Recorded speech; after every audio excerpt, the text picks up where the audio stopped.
వినుడు వినుడు రామాయణ గాథ వినుడి మనసారా. భగవద్బంధువులందరకు హృదయపూర్వక నమస్కారాలు. ఓం శ్రీ రామచంద్ర పరబ్రహ్మణే నమః. శ్రీరామ రామ రామేతి రమే రామే మనోరమే సహస్రనామ తత్తుల్యం రామనామ వరాననే.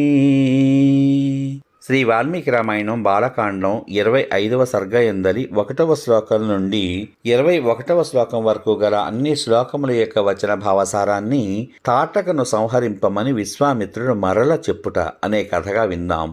అమేయ ప్రభావుడగు విశ్వామిత్రుని ఉత్తమములగు మాటలు విని పురుషశ్రేష్ఠుడైన రాముడు శుభమైన వాక్కు పలికాడు. ఓ మునిపొంగవ, యక్షులు అల్ప పరాక్రమవంతులని వింటూ ఉంటాం గదా.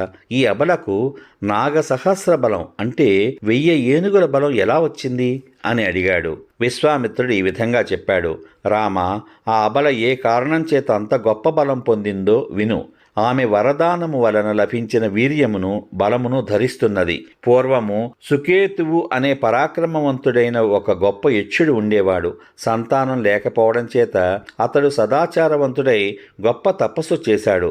బ్రహ్మదేవుడు అతని తపస్సుకు చాలా సంతోషించి ఆ యక్ష అధిపతికి తాటక అనే కన్యారత్నాన్ని ప్రసాదించాడు.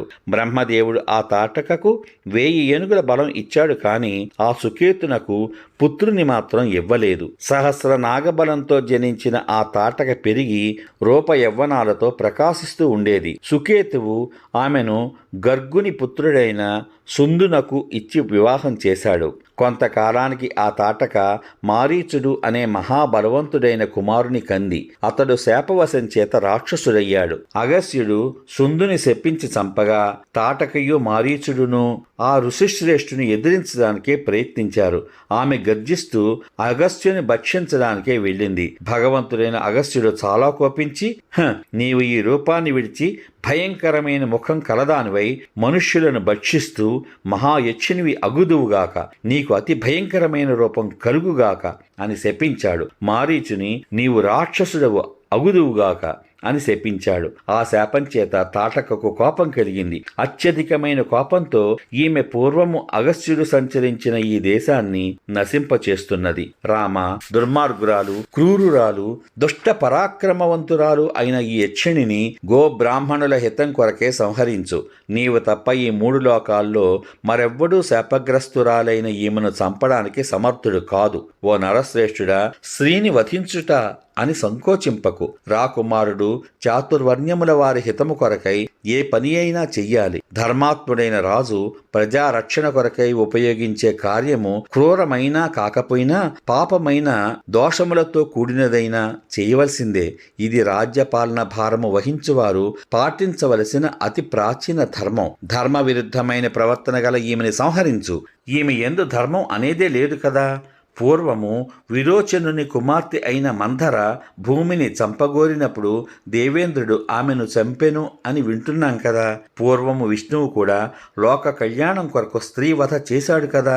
లోకములో ఇంద్రుడు ఉండకూడదు అనే కోరికతో తీవ్ర వ్రతం ఆచరిస్తున్న శుక్రాచార్యుని తల్లి అయిన భృగు మహర్షి భార్యను విష్ణువు చంపాడు. రాజపుత్ర, మహాత్ములైన వీరును ఇంకనూ ఎందరో పురుష శ్రేష్ఠులను ధర్మ విరుద్ధంగా ప్రవర్తించే స్త్రీలను చంపారు అని చెప్పాడు విశ్వామిత్రుడు. సమాప్తం. ఇంతవరకు మీరు శ్రీ వాల్మీకి రామాయణం బాలకాండం 25వ సర్గ ఎందలి 1 నుండి 21 వరకు గల అన్ని శ్లోకముల యొక్క వచన భావసారాన్ని తాటకను సంహరింపమని విశ్వామిత్రుడు మరల చెప్పుట అనే కథగా విన్నాం. రేపటి భాగంలో శ్రీ వాల్మీకి రామాయణం బాలకాండం 26వ సర్గ యందు గల 1వ శ్లోకం నుండి 36వ శ్లోకం వరకు గల అన్ని శ్లోకముల యొక్క వచన భావసారాన్ని రాముడు తాటకను సంహరించుట అనే కథగా విందాం. శ్రీరామ రామ రామేతి రమే రామే మనోరమే సహస్రనామ తత్తుల్యం రామనామ వరాననే. ఓం శ్రీ రామచంద్ర పరబ్రహ్మణే నమః. సర్వే జనా సుఖినో భవంతు. ఓం శ్రీ రామచంద్ర పరబ్రహ్మణే నమః. శుభమస్తు. స్వస్తి.